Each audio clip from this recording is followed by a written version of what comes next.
Livro de Êxodo, capítulo 15, versículo 22 ao versículo 26. Lemos.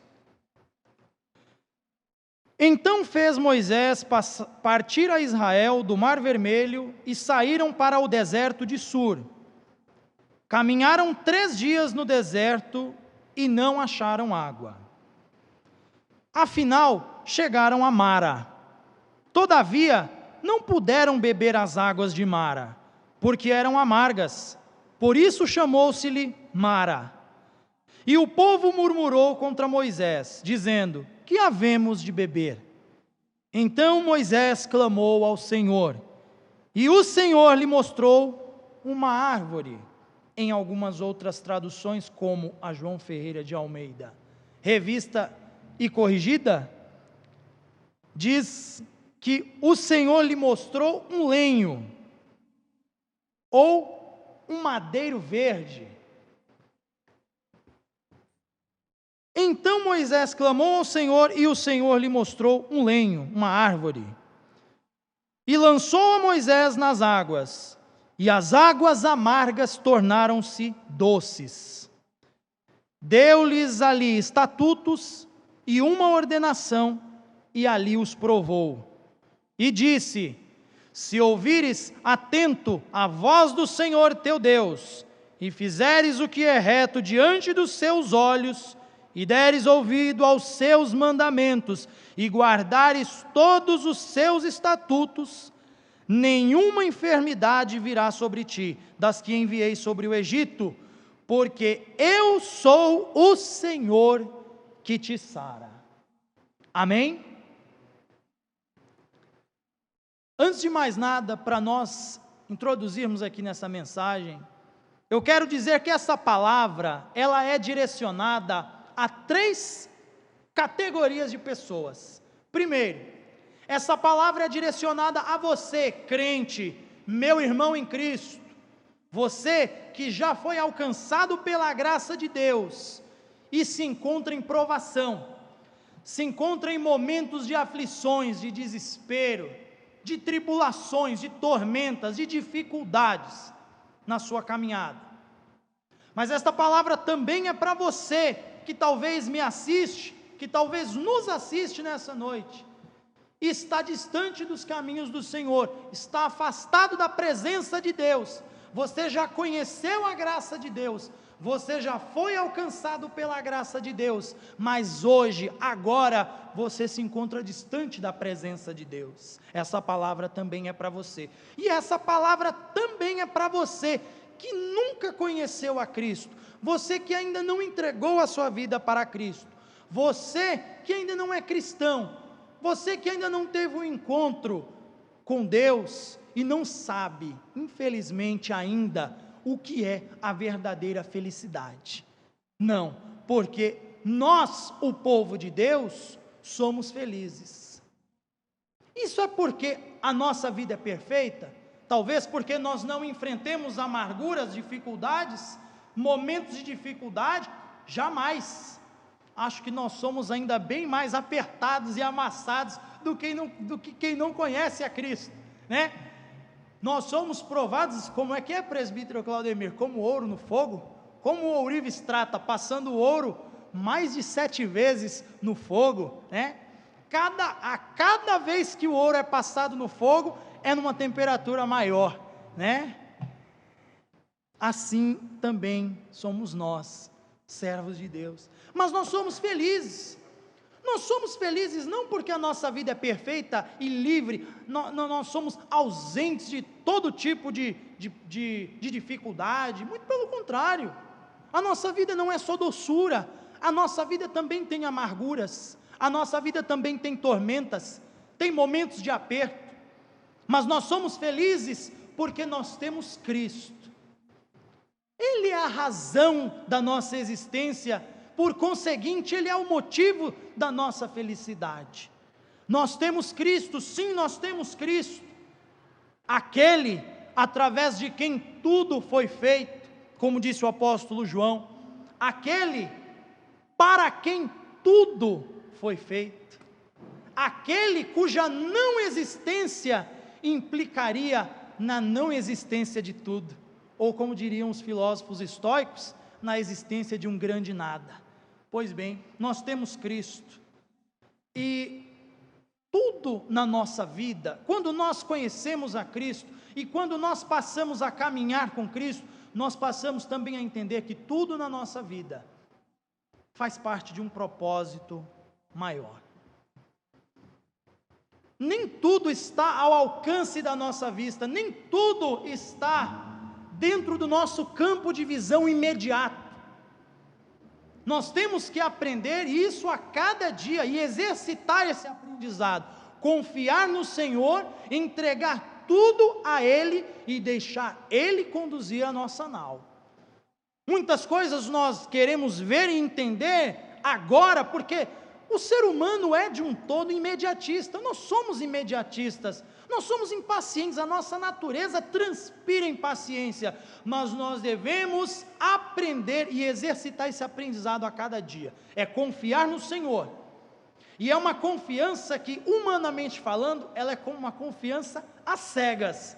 Eu não estou vendo, eu não sei no que vai dar, mas eu confio no Senhor, Ele cuida de mim, eu lanço sobre Ele, como disse o apóstolo Pedro, toda a minha ansiedade, porque Ele tem cuidado de mim, porque Ele tem cuidado de nós.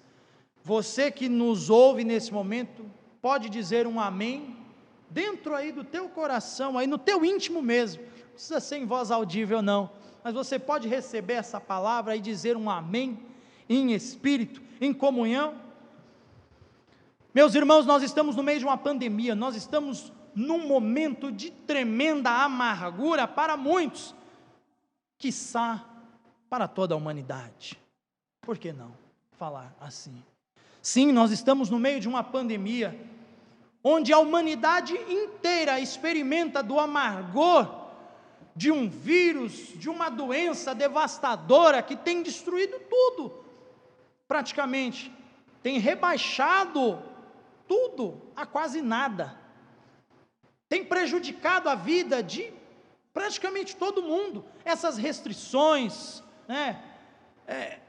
tudo, economias sendo enfraquecidas, arruinadas, por que não dizer assim, potências econômicas mundiais humilhadas, sim, humilhadas, reinos e os seus poderosos, os poderosos da terra, prostrados diante dessa situação, prostrados diante desse vírus, prostrados diante dessa doença, mas eu afirmo com certeza, que o povo de Deus continua de pé, a igreja do Senhor permanece de pé, e ouso dizer, mais firme do que nunca. Mas como? Alguém poderia dizer, você que nos assiste, pode perguntar, mas como?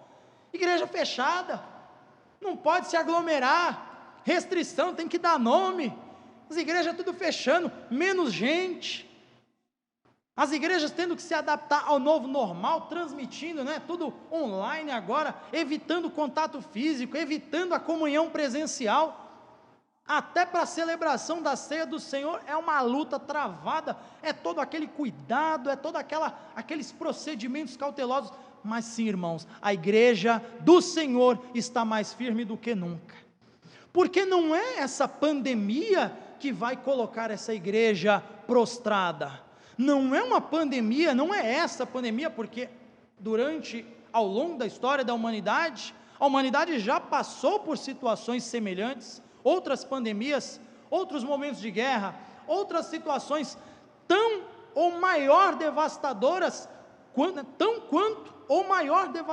mais devastadoras do que essa situação, do que esse momento que nós estamos vivendo hoje, mas o povo de Deus está de pé, irmãos, e sabe por que essa pandemia, esse vírus não vai prostrar a igreja de Cristo?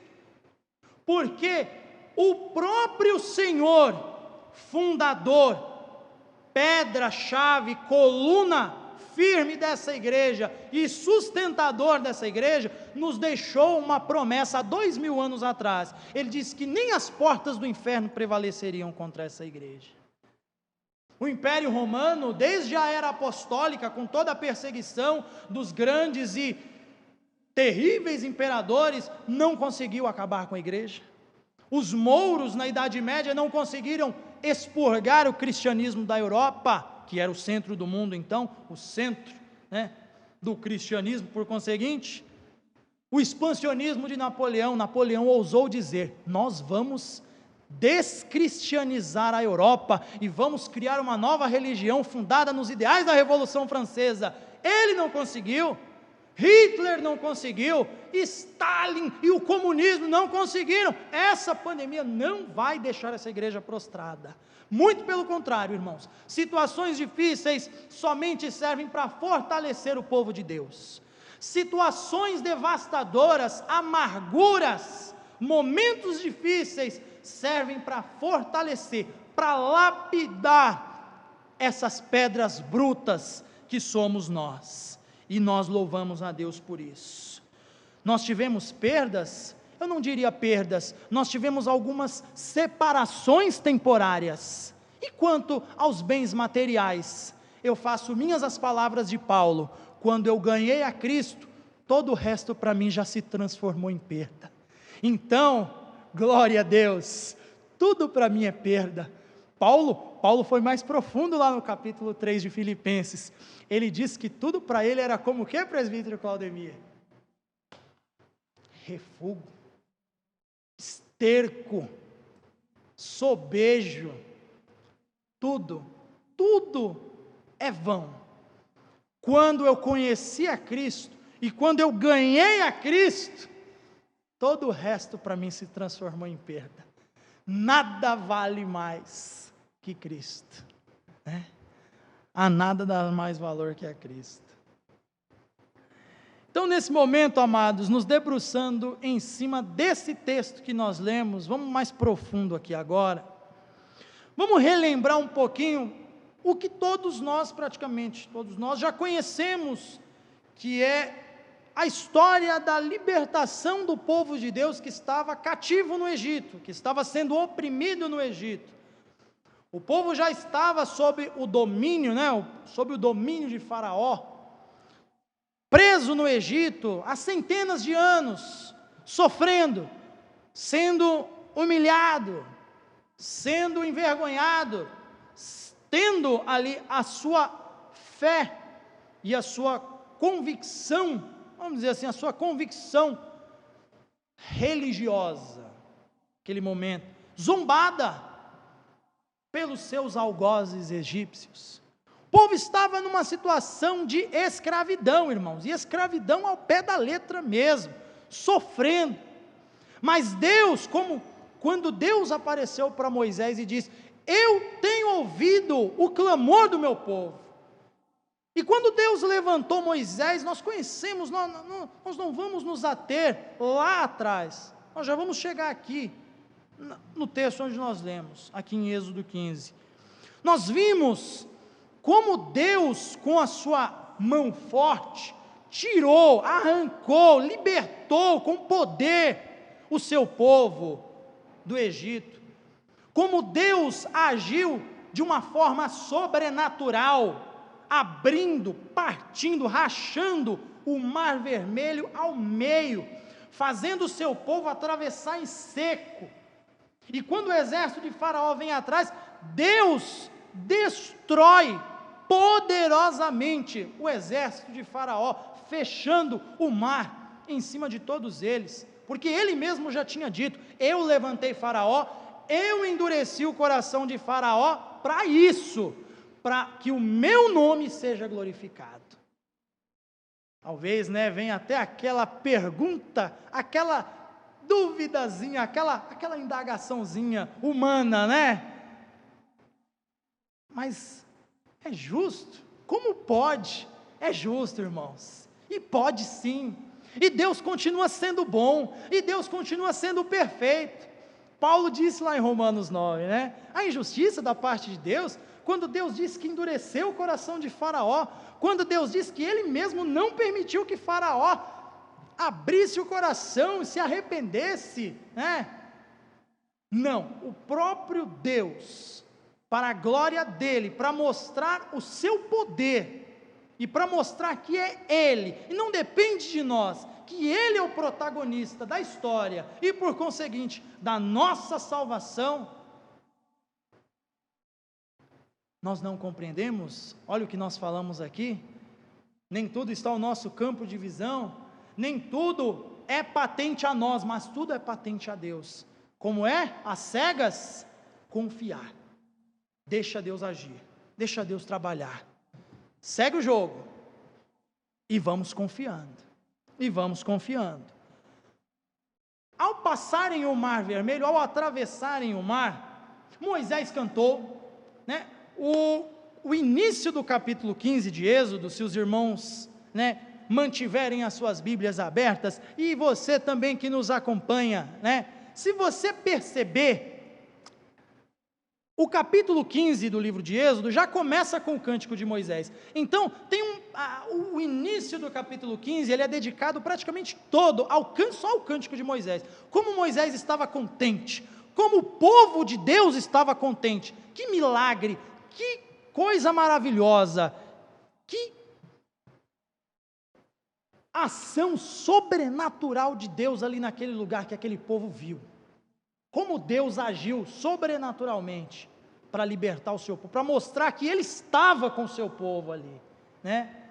Passaram o mar, Moisés cantou, Miriam e aquelas mulheres que festejavam, dançaram na presença de Deus, né? No Espírito, se alegraram, o povo festejou, o povo glorificou a Deus, o povo estava alegre, o povo estava no pique, pois agora vamos lá, parte todo mundo, atravessamos o mar, agora vamos embora, né?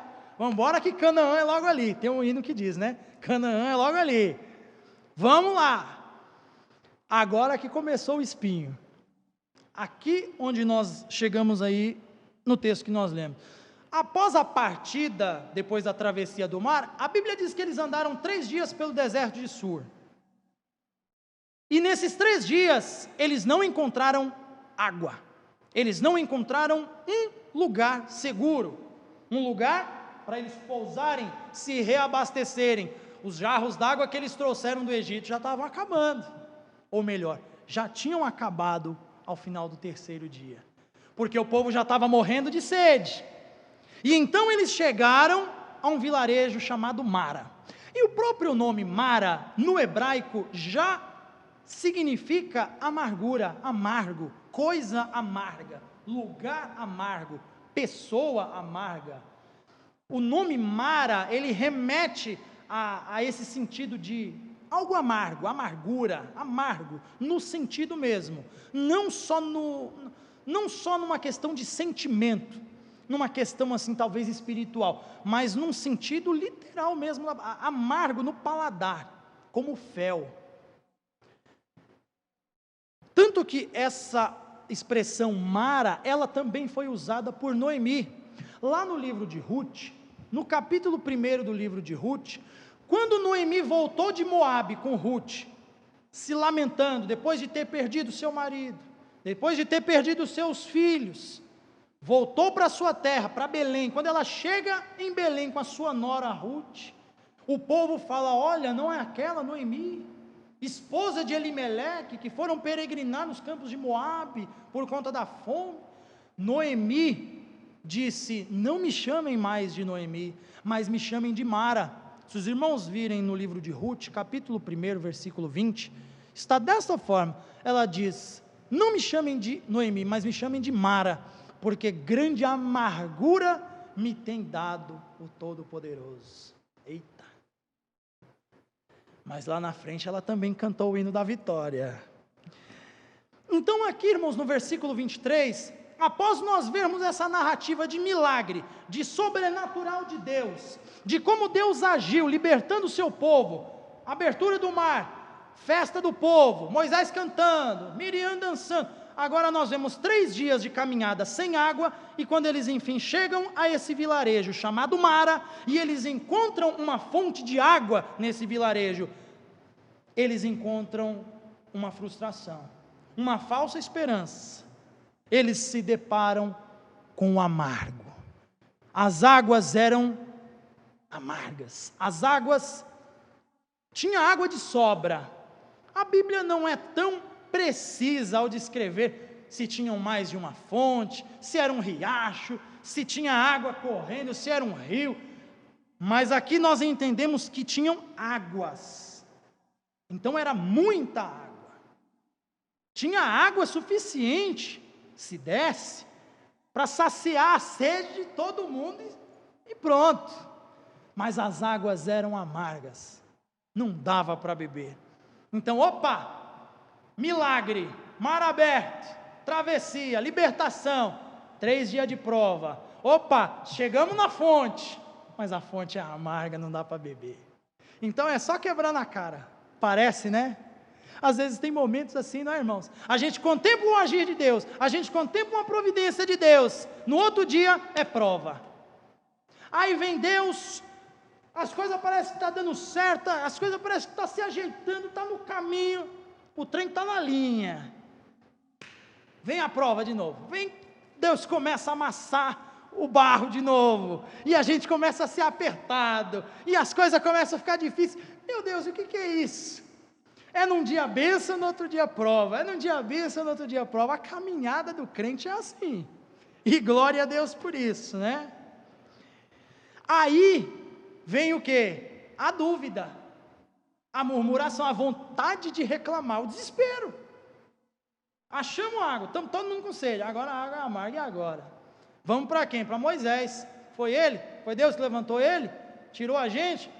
É para a terra prometida, diz que Deus chamou ele, falou com ele e tudo mais, tirou a gente, olha o que Deus fez ali no mar, é com ele, então é ele que tem que se ver com Deus. Moisés, o que nós vamos beber, que havemos de beber? Versículo 24, acompanha aí comigo. E o povo murmurou contra Moisés, dizendo, que havemos de beber? Tem várias alternativas para uma possível reação de Moisés. Jogar o cajado no chão e falar, cansei. Ó, Deus, é contigo. Tiramos do Egito, olha aqui, tudo que o Senhor fez e agora aqui, ó. Estamos com você, vamos morrer aqui. O Senhor tirou nós do Egito, abriu o mar, jogou a gente aqui para morrer, de sede, vamos morrer. Moisés podia se revoltar. Moisés podia ter simplesmente deixado o povo falar. Moisés podia ter desistido de tudo, pensado em voltar para trás, quem sabe? Mas Moisés tomou a atitude correta. No versículo 25 diz, então Moisés, repitam comigo, irmãos, leiam comigo, leia você aí comigo e preste atenção, foque nessa passagem, versículo 25, então Moisés clamou ao Senhor, sem pensar 2 vezes, sem duvidar, sem cochear em 2 pensamentos, sem indagar a si mesmo, ou talvez reclamar, não, espera aí, ele se volta para Deus, e ele clama ao Senhor, e aqui imediatamente já diz que o Senhor vem com a resposta, o Senhor vem com a solução, o Senhor trouxe a saída, o Senhor lhe mostrou uma árvore, em algumas outras traduções, como eu disse, como na Almeida Revista e Corrigida, está o lenho, o Senhor lhe mostrou um lenho, o Senhor lhe mostrou um pedaço de madeira, e Moisés lançou a Moisés nas águas, e as águas se tornaram doces. Os antigos Targums, que eram aquelas traduções do Antigo Testamento, do hebraico para o aramaico, porque após a época de Neemias, isso é apenas para curiosidade histórica, após o período de Neemias, muitos judeus começaram a abandonar o hebraico como língua mãe, e o aramaico começou a ser introduzido na cultura judaica como um novo idioma, uma nova língua, tanto que nos tempos já de Jesus, o aramaico era muito popular, E até a Idade Média agora, nossa Idade Média agora, o Antigo Testamento era traduzido do hebraico para o aramaico, para que os judeus que não falavam hebraico, principalmente os judeus que tinham migrado de Israel, judeus que já estavam espalhados pelo mundo todo, né? Até o século 14, 15 já, para que eles entendessem, para que eles lessem as Escrituras, o Antigo Testamento, e eles conhecessem a própria história, e entendessem, e esses targuns, eles também vinham comentados. E nesse trecho do capítulo 15 aqui de Êxodo, em um desses targuns, dessas traduções para o aramaico, tem um comentário do tradutor que diz que nesse pedaço de lenho, o nome de Jeová, ou como era transliterado, né, irmãos, Yahvé, porque é um nome que não se pode pronunciar, o nome originalmente se perdeu na história, né, mas o nome do Senhor, o nome de Deus foi gravado, dizem alguns comentaristas dessas traduções para o aramaico, dizem que o nome do Senhor foi gravado, Moisés riscou o nome do Senhor no lenho, antes de jogar na água, e quando ele jogou na água, as águas que eram amargas, se tornaram doces. Ali o Senhor deu estatutos, uma ordenação, e ali os provou. No versículo seguinte, vem a orientação de Deus, mais um milagre, mais uma ação sobrenatural, agora tem água para beber, mas aí vem a orientação, se vocês ouvirem a voz do Senhor, se vocês obedecerem a voz do Senhor, se vocês andarem nos seus caminhos, se vocês guardarem os seus mandamentos, se vocês guardarem os seus estatutos, nenhuma enfermidade que foi lá sobre o Egito virá sobre vocês, porque eu sou o Senhor que te sara. Aí veio a primeira expressão do Jeová Rafá, eu sou o Senhor que te sara, eu sou o Senhor que te cura. Pois bem, aqui eu gostaria de trazer uma aplicação, aliás, 3 aplicações distintas, como eu disse no começo do sermão. Em primeiro lugar, eu quero falar para você, crente.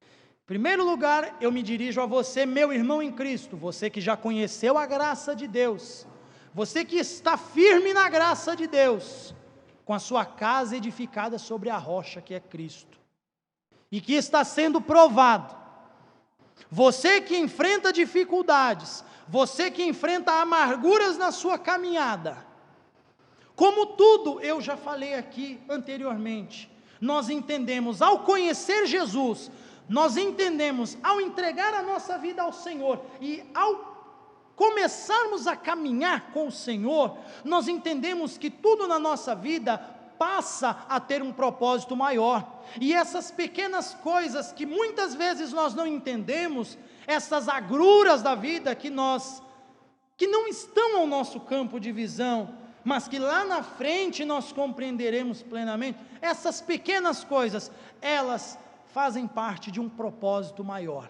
nada sai do controle de Deus. Nossa vida não passa despercebida diante de Deus, por menor que você pense que seja, por mais insignificante que você possa pensar que você seja, a sua vida está diante de Deus, e Ele olha para você, e Ele cuida de você. A nossa caminhada, a nossa trajetória é totalmente patente a Deus. Nem um fio de cabelo da nossa cabeça está ausente do olhar de Deus, pois a sua palavra diz que até estes fios de cabelo estão contados,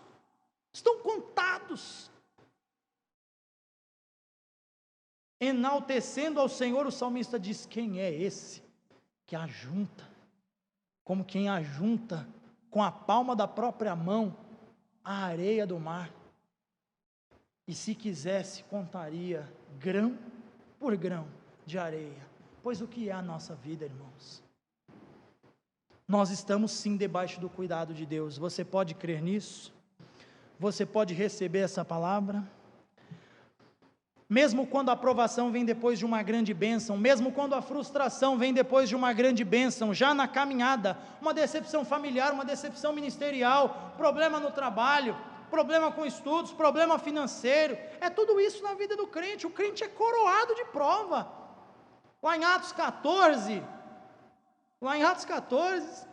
importa que por muitas tribulações nós entremos no reino de Deus. Importa que por muitas dificuldades nós entremos no reino de Deus. Não diz a Escritura que o reino dos céus é tomado à força? No versículo 25, foca comigo no ali os provou. Leia comigo de novo. Deus deu estatutos, uma ordenação, e ali os provou. Deus prova os seus, irmãos. Deus propõe amarguras, sim, Deus propõe amarguras no meio da nossa caminhada. Ele está nos moldando, Ele está moldando o nosso caráter, Ele está moldando, Ele está lapidando essa pedra bruta que somos nós, Ele está aperfeiçoando a nossa fé. Em Filipenses, Paulo diz que aquele que começou a boa obra é fiel para aperfeiçoar até o dia da redenção. Nós somos aperfeiçoados assim, é prova, é luta, é dificuldade. O ouro no fogo, lembra de novo aí do ouro no fogo, é provado no fogo, assim somos nós. E muitas vezes, irmãos, diante das dificuldades, quando nós nos voltamos para Deus e nós buscamos ao Senhor, nós às vezes ficamos perplexos com a resposta de Deus, como talvez o povo ali, no momento em que Moisés clama, e Deus mostra o lenho, Deus dá um pedaço de madeira para eles, o povo com sede, o povo desesperado morrendo, água na frente, mas não pode beber, água amarga, o povo morrendo de sede, crianças, animais, velhos, homens, mulheres. Deus mostra um pedaço de madeira. Muitas vezes a resposta de Deus parece não ser aquilo que nós esperávamos. Muitas vezes o agir de Deus naquele momento, quando nós nos voltamos para Ele, no meio da dificuldade, e Ele se volta para nós, e Ele nos fala, é isso, nós ficamos sem entender, nós não compreendemos, e nós, por que isso? O que eu vou fazer com isso? E agora? Mas eu não estou entendendo, eu não estou compreendendo. O povo com sede, um pedaço de madeira. Irmãos, Deus sabe o que faz. Mais uma vez eu digo, eu reitero aqui essa ideia de que Deus sabe o que faz. E eu gostaria só de fazer um paralelo e entrar no contexto do lenho. Eu só queria falar um pouquinho sobre esse pedaço de madeira. Porque esse pedacinho de madeira trouxe um simbolismo tão grande para nós, no decorrer das Escrituras nós compreendemos. Esse pedaço de madeira, figuradamente, apontava e apontou para a pessoa de Jesus. Lá no capítulo 23 de Lucas, a partir do versículo 26, segue a narrativa da caminhada de Jesus, do momento em que lhe impõem a cruz nas costas, até o Gólgota. E a partir do versículo 26 do capítulo 23 do Evangelho de Lucas, o Evangelho de Lucas diz que Jesus, cruz nas costas, sangue caindo, sendo pisado pelas ruas de Jerusalém, ali no meio da caminhada, era aquela multidão que seguia, mulheres, homens, soldados romanos atrás, tentando piorar o castigo, aumentar a dor do Senhor. E lá no versículo 28, se não me falha a memória, mais precisamente, diz que as mulheres que acompanhavam a caminhada de Jesus, elas choravam copiosamente e se lamentavam por Jesus, vendo ele sofrendo, furado, sangrando, não aguentando mais o peso nas costas, sangue que não acabava mais, dor, lágrimas. Jesus naquele momento olhou para aquelas mulheres que choravam e ele disse: não chorem por mim, não chorem pela minha dor, Não chorem pelas minhas chagas, pelo meu sofrimento, não chorem pela minha cruz, mas chorem por vocês mesmas, chorem por vocês e chorem pelos seus filhos, porque se ao madeiro verde, ele estava apontando para si mesmo, e aqui, irmãos, é um dito proverbial, eu vou explicar por quê. Ele disse assim: se ao lenho verde, se ao madeiro verde fazem isso, ao lenho verde que sou eu, ele se referia a si mesmo, se ao lenho verde fazem isso, quem dirá, o que farão ao lenho seco? Pois bem, era costume, isso faz parte da cultura judaica, compararem a pessoa de um homem bom, de um homem justo, a um pedaço de madeira verde, e um homem injusto, um homem desonesto, um homem sem caráter, a um pedaço de madeira seca. Faz sentido. Jesus disse que ele é o lenho verde, e o lenho seco. Todo aquele que está longe de Cristo, nada mais é que um galho seco. Lá no capítulo 15 de João, Jesus disse: eu sou a videira verdadeira. Eu sou a videira verdadeira. Lá no versículo 3, ele foi profundo quando disse: sem mim nada podeis fazer. O ramo que está ligado em mim, que sou a videira verdadeira, dá fruto.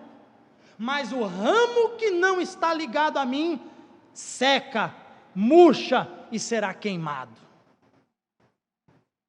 Jesus é o lenho verde, e todos aqueles que estão longe de Jesus, são como galhos secos, que murcham, a cada dia estão mais secos, e prontos para o fogo.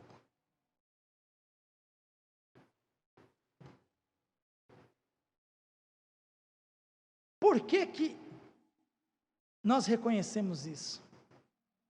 Mais uma vez, como também disse Calvino, sabe por que o galho seco, longe de Cristo, o galho seco, ele comentando João 15, Calvino diz, porque Cristo não é só o começo da nossa força. Quando nós conhecemos Cristo e entendemos quem é Cristo, nós entendemos que Ele também não é só o começo da nossa força, mas Ele também é a nossa continuidade ininterrupta. Ele é a continuidade ininterrupta da nossa força. Então nós precisamos de Jesus não só um dia, nós precisamos de Jesus todos os dias da nossa vida. E é tremendo, irmãos, como Deus vem em socorro dos seus.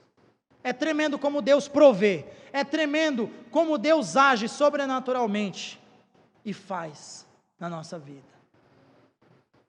Nas amarguras, irmãos, vamos olhar para o lenho.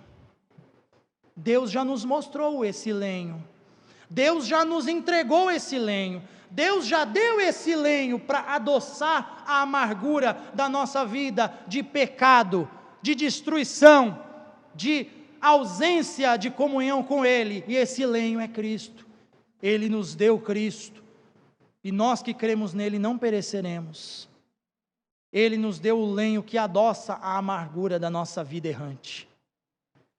Agora, eu quero me dirigir a você, que já conheceu a graça de Deus, um dia já foi um crente fiel, já foi um cristão, talvez, firme na rocha, mas talvez você que nos ouve, ou vai nos ouvir, vai assistir essa pregação, se essa palavra chegar aos seus ouvidos, você que hoje está ausente da comunhão, você hoje que está distante da comunhão com Deus, você sabe que longe dele é só deserto, você sabe que longe de Deus não há saída, você não está cansado de andar em círculos?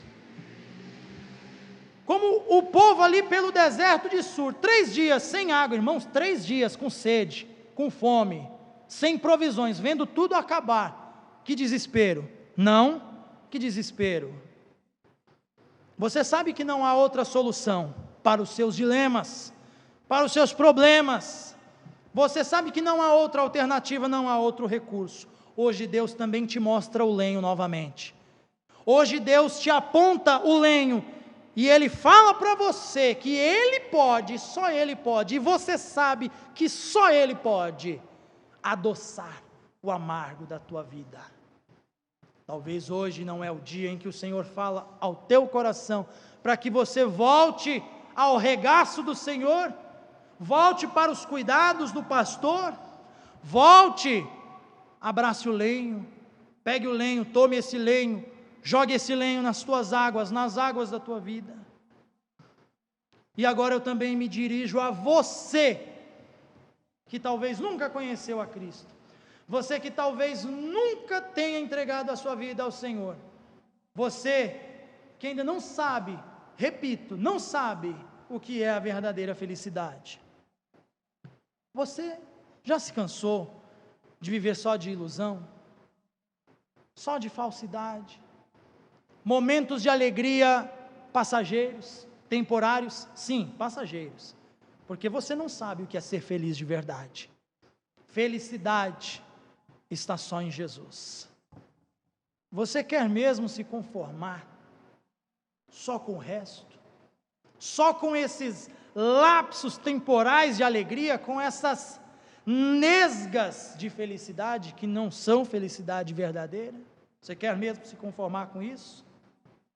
Talvez o desespero esteja batendo na porta do seu coração agora, e você, como aquele povo morrendo de sede no deserto, esteja se perguntando: o que havemos de beber? O que eu vou beber? O que eu vou fazer da sua vida? Se você que me ouve, ou me ouvirá um dia, uma hora, e ouvirá essa palavra, se você estiver se perguntando: o que eu vou fazer da minha vida?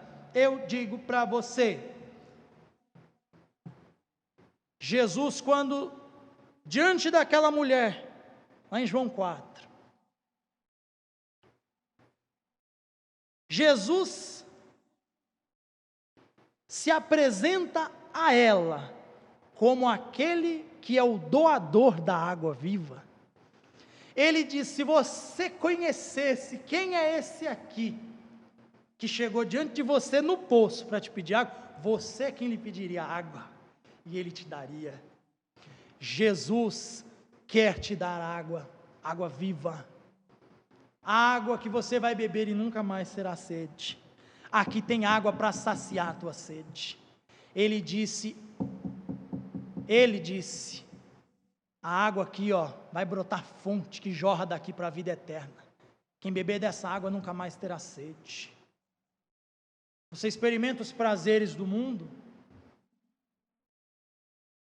mas a alegria vem e vai embora.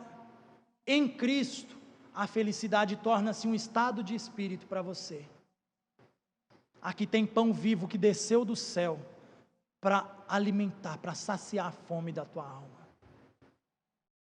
Hoje o Senhor Deus mostra para você o lenho também. Pegue este lenho, creia neste lenho, confie neste lenho. Ele é Jesus, e só Ele pode adoçar o amargo da tua vida de pecado, da tua vida de desprezo, de lamentação, de tormenta, de falta de paz, de sossego. O lenho está aqui. Venha, pegue o lenho. A porta da graça está aberta para você nessa noite. E eu oro para que o Senhor toque no seu coração, você que me ouve nessa noite, que você se sinta chamado por Deus, e que você entregue a sua vida a Ele, que você creia nele, confie somente nele para a tua salvação, que você se achegue a Ele. E aqui eu concluo, irmãos, o lenho está diante de todos nós, o lenho está posto, e Deus é quem nos mostra este lenho, para mim e para você, crente, para nós, irmãos em Cristo, povo de Deus, o lenho está aqui também. Nos momentos de amargura da vida, vamos olhar para o lenho, vamos olhar e vamos nos apegar a esse lenho, como nós já fizemos lá atrás, e como nós devemos fazer todos os dias da nossa vida. Confiemos no Senhor, entreguemos todos os dias, todos os cuidados da nossa vida a Ele. O lenho também está posto diante de você que está distante dos caminhos do Senhor. O lenho está aqui, ó, Deus está te mostrando o lenho, você que me ouve, você que se ausentou da presença de Deus, olha o lenho aqui diante de você. Deus mostra o lenho, pegue este lenho, volte, agarre este lenho, e o lenho também está posto diante de você, que ainda não entregou a sua vida ao Senhor. Você que está totalmente fora, longe da presença de Deus, você que talvez até não queria e nunca pensou, e disse talvez no mais íntimo do seu coração, pode ter dito, que nunca seria crente, que nunca viria a Cristo, que não precisava de Deus. O aperto chegou, o amargo chegou, e você sabe que não tem para onde correr. Deus mostra o lenho para você nessa noite também. Creia neste lenho, pegue este lenho, lance este lenho nas águas amargas da sua vida, e as coisas vão começar a tomar um rumo diferente. Um novo horizonte se abrirá diante de você. Eu oro para que isso aconteça. Eu gostaria neste momento de fazer mais uma oração e pedir ao Senhor que penetre com essa palavra nos nossos corações. Ore comigo. Você que está nos assistindo, se você está nessa situação, você que está distante da presença de Deus, ou você que ainda não entregou a sua vida ao Senhor, a palavra de Deus te faz um convite a, neste momento, você reconhecer no mais íntimo do seu coração que você precisa dEle. Clame ao Senhor, chame por Ele agora, Ele vai te ouvir, Ele vai te socorrer, Ele vai ao teu encontro. Creia. Ore comigo, crente, ore comigo, você que está provado, você que está em dificuldade, você que até hoje talvez tenha se perguntado, o que eu vou fazer, Senhor? O Senhor vem com a resposta para a tua vida nessa noite, e que a palavra do Senhor seja um bálsamo no teu coração, curando, sarando a ferida, e restaurando a tua vida, renovando você diante, na presença do Senhor.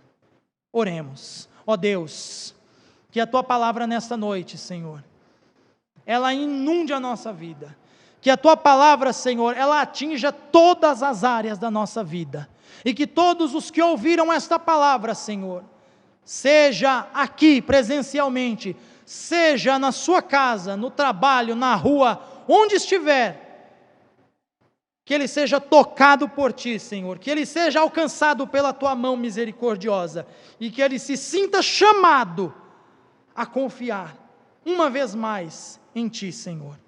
E aqueles que ainda não entregaram as suas vidas a ti, Senhor, que pela tua vontade soberana sejam chamados, sejam tocados agora, e sejam arrancados dessa vida de lamaçal de pecado, que tenham as suas vidas transformadas, que tenham o amargo, que as águas amargas da sua vida sejam transformadas em águas doces, águas potáveis, águas próprias, para que eles bebam, se saciem as suas almas e transbordem daqui para a vida eterna.